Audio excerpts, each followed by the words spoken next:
For the eyelid itself, you should know that spending time manually closing your eyelid as such several times during the day should be helpful.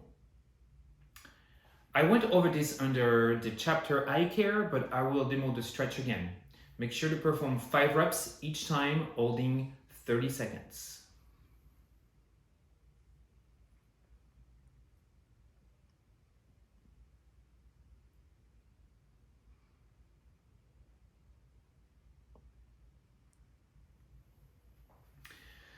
As you practice this, you will find that different parts of the eyelid could be tighter than others.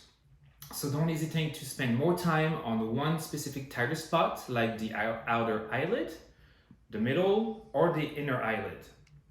Clinically, I found that the inner eyelid tends to be tighter as it is a narrow area where several muscle blends. But that really depends on your presentation. Here is how to stretch each part.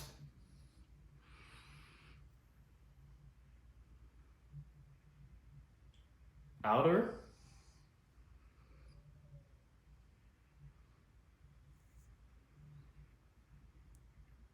mid,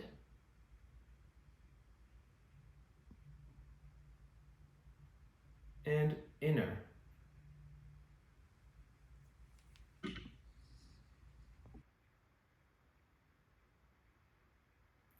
Again, for each stretch, hold 30 seconds and perform 3 repetitions in each area.